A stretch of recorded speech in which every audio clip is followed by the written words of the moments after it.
Hi friends, பீட்ரூட்டை வச்சு சிம்பிளாக ஒரு கறி எப்படி பண்ணுறதுன்னு காணிக்கிறேன். இந்த டிஷ் சப்பாத்தி ரைஸ் கூட ரொம்ப நல்லாயிருக்கும். கோகனட் ஆயிலில் சோம்பு தாளிச்சிட்டு வெங்காயம், பச்சை மிளகா, தக்காளி ஒன்றாவே போட்டு 2 minutes சாட்டே பண்ணுங்கள். லைட்டாக மூடி போட்டு குக் பண்ணிங்கன்னா தக்காளி வேகமாக குக் ஆகும்.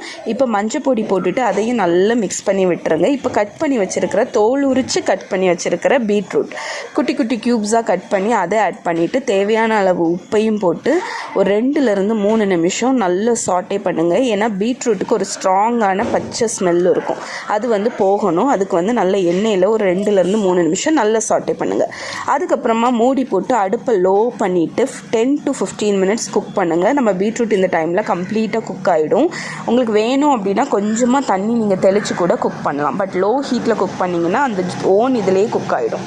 ஸோ பீட்ரூட் கம்ப்ளீட்டாக குக் ஆனோடனே சில்லி பவுடரும் கரம் மசாலா பவுடரும் போட்டு நல்லா மிக்ஸ் பண்ணி இறக்குனீங்க அப்படின்னா உங்களோட சிம்பிள் பீட்ரூட் கறி ரெடி. இது சப்பாத்தி, ரைஸு, தயிர் சாதம், சாம்பார் சாதம், ரசம் சாதம் எல்லாத்துக்கூடையும் ரொம்ப நல்லாயிருக்கும், ரொம்ப டேஸ்ட்டாக இருக்கும். யூஸ்வலாக பீட்ரூட் பொரியல் அந்த மாதிரி பண்ணுவோம். இது கொஞ்சம் டிஃப்ரெண்ட்டாக இருக்கும், ரொம்பவே நல்லாயிருக்கும். இதை ட்ரை பண்ணி பார்த்தீங்கன்னா எப்படி இருக்குன்னு சொல்லுங்கள். இதோட ஃபுல் ரிட்டன் ரெசிபி கீழே டிஸ்கிரிப்ஷனில் கொடுக்குறேன், மறக்காமல் செக் பண்ணுங்கள்.